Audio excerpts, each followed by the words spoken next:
रे स्वप्न चली वासुदेवपुर विकास खाली कागज कलम चली वासुदेवपुर विकास। राउतराय परिवार 45 वर्ष शासन पर भी वासुदेवपुर रे विकास दिगहरा। तथापि विकास स्वप्न देखाइबारे व्यस्त विधायक। विरोधी प्रश्न विधायक देखिथिबा स्वप्न आउ देखाइथिबा स्वप्न केबे पूरण हेबो?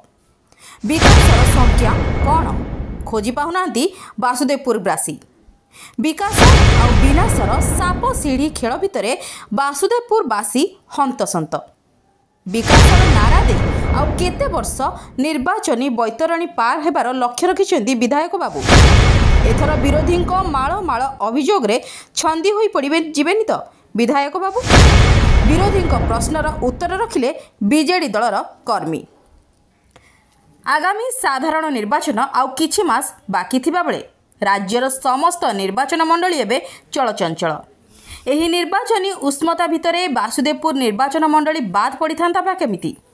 किंतु वासुदेवपुर निर्वाचन मंडली पई बीजेडी दल तार विधायक प्रार्थी घोषणा कर सारिथिबा बेले एजावत विरोधी कांग्रेस एवं बीजेपी दल तांकर प्रार्थी घोषणा करि नाहांती। किंतु एही परिप्रेक्षी रे वासुदेवपुर रे जोर धरिलाणी निर्वाचनी चर्चा और आलोचना। विरोधी कांग्रेस और बीजेपी कर्मी माने वासुदेवपुर विकास को नहीं उठाई अनेक प्रश्न। विरोधी कहवा मुताबक आउ केते वर्ष लागिबो वासुदेवपुर विकास करबा पई विधायक विष्णुव्रत को। दिन पर दिन राति पर राति बीती चली हेले एबे भी रातिर अंधकार भितरे विकास को खोजुछन्ती वासुदेवपुर जनसाधारण। विरोधी माळ माळ अभियोग मध्यरु उठा दोकानी मानकर थैथान स्कामार्ट पार्कर कार्य अवधि सरी जाइथिले भी पार्कर काम न सरिबा, ट्राफिक समस्या, बालियापाल घाट और चारिबाटिया घाट रे पोलो निर्माण, कोस्ट केनेल पुनरुद्धार, शव विवेचन केन्द्र तैयारी होई भी कार्यक्रम न हेबा विधायकों पारिबा पणिया उपरे उठाउछि प्रश्न।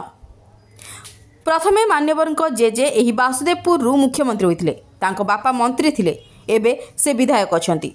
45 वर्ष शासन काल भितर कहिचंती कोन? वासुदेवपुर विभूति मिश्रଙ୍କ रिपोर्ट, अभय न्यूज। 35 वर्ष धरी गोटे परिवारवाद शासन चली वासुदेवपुर, पीढ़ी पर पीढ़ी 3 पीढ़ीर शासन चली वासुदेवपुर। कि वासुदेवपुरवासी को मिछ कथा कही भकुआ बन विधायक बर्तमान भोट नबारे माहिर।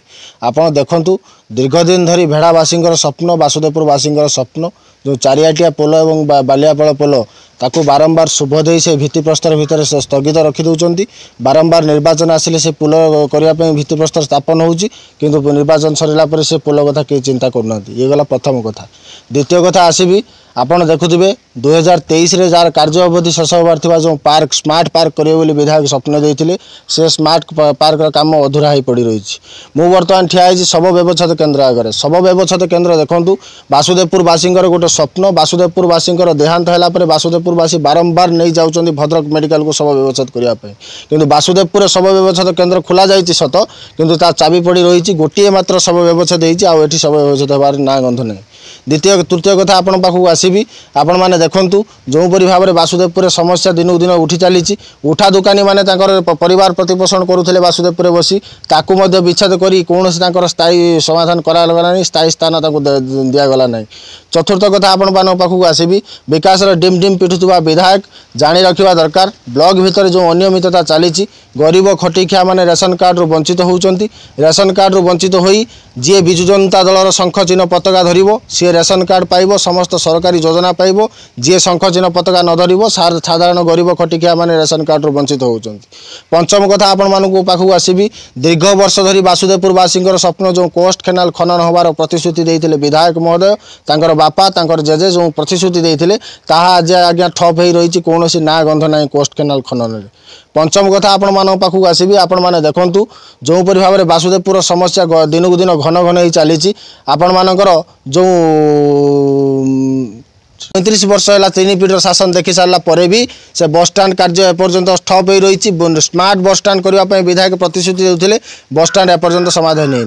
तेणु ये जो विकास डिमडिमा महांती वासुदेवपुर नगर मंडल सभापति साधारण निर्वाचन वर्तमान साधारण निर्वाचन वासुदेवपुर परिवर्तन चाहूँगी। जनसाधारण माने ବାସୁଦେବପୁର ପରିବର୍ତ୍ତନ ଚାହୁଁଛନ୍ତି। ବର୍ତ୍ତମାନ ଯେଉଁ ଶାସନ ଦଳ ରହିଲା, ବର୍ତ୍ତମାନ ମେଡ଼ିକାଲର ବର୍ତ୍ତମାନ ଡାକ୍ତର ନାହିଁ। ଡାକ୍ତର ନଥିବାରୁ ସେ ଯେଉଁ ପେସେଣ୍ଟ ଯାଇକି ପହଞ୍ଚିଲା ତାକୁ ରେଫର କରିଦେଲେ ଅଲଗା ଆଡ଼ିକି। ବର୍ତ୍ତମାନ ଯେଉଁ ଟ୍ରାଫିକ୍ ସମସ୍ୟା ବାସୁଦେବପୁରର ଅଛି, ସେ ବର୍ତ୍ତମାନ ଅବହେଳିତ ହୋଇ ରହିଛି। ବର୍ତ୍ତମାନ ଭାରି ଯାନ ଯେଉଁଗୁଡ଼ାକ ଯାଉଛି, ଲୋକ ତ 10-50 ଜଣ ଖଣ୍ଡେ ଆମର ଏଠି ମଲେଣି। ଆଉ ତହସିଲକି ଯେଉଁ ଲୋକମାନେ ବର୍ତ୍ତମାନ ଯାଉଛନ୍ତି, ତହସିଲର ଯେଉଁମାନେ ରହିଥିଲେ। ମୋ ନାଁ ବାଦଲ ନାୟକ, ବାସୁଦେବପୁର ଆମ ଘର। ବର୍ତ୍ତମାନ ନିର୍ବାଚନ ଆଗକୁ ନିର୍ବାଚନ ଅଛି, କ'ଣ ବର୍ତ୍ତମାନ ବାସୁଦେବପୁର ଅଛି? ବାସୁଦେବପୁର ବିକାଶ କଥା କହିଲେ ତ ଜିରୋ, ବିକାଶର କୌଣସି ନାଁ ହିଁ ନାହିଁ। ଆମ ମାନ୍ୟବର ବିଧାୟକ ସବୁବେଳେ ବିକାଶରେ କଥା ହୁଅନ୍ତି। ଆମ ମାନ୍ୟବର ମୁଖ୍ୟମନ୍ତ୍ରୀ ବିକାଶକୁ ଭରସା କରନ୍ତି, ବିଶ୍ୱାସ କରନ୍ତି, ବିକାଶରେ ନାଁ ନେଇ ଭୋଟ ମାଗନ୍ତି। କିନ୍ତୁ ବିକାଶର କୌଣସି ରାସ୍ତା ହିଁ ଦେଖାଯାଉନି ଏଠି। ବିକାଶ କେଉଁଠି ହେଇଛି? ଗୋଟେ ମ୍ୟୁନିସିପାଲିଟି, ଗୋଟେ ଲାଇଟ୍ ନାହିଁ, ଡ୍ରେନେଜରେ ବହୁ ଅସୁବିଧା। ପାଣି ବର୍ଷା ଅସୁଳ ହେଲେ ବାଲି କଲନରେ ପାଣି ପଶୁଛି। କେଉଁ ବିକାଶ କଥା କହିବା? ବଜାର ବିକାଶ କଥା କହିବ ନା ମ୍ୟୁନିସିପାଲିଟି ବିକାଶ କଥା କହିବ ନା ପଞ୍ଚାୟତ ବିକାଶ କଥା କହିବ? ଦୁଇଟା ପୁଲ ଏପର୍ଯ୍ୟନ୍ତ ଆମର ହେଇପାରିଲାନି। ବାପା 30 ବର୍ଷ, ପୁଅ 5 ବର୍ଷ, 35 ବର୍ଷ ଶାସନ କାଳ ଭିତରେ ଗୋଟେ ପୋଲ ଦୁଇଟା ଆମର ନିର୍ମାଣ ହେଇପାରିଲାନି। ଗୋଟେ ଭଲ ଡକ୍ଟର ନାହାନ୍ତି। ଆମର କେଉଁ ବିକାଶ କଥା କହୁଛନ୍ତି? ଗୋଟେ ଶବ ବ୍ୟବଚ୍ଛେଦ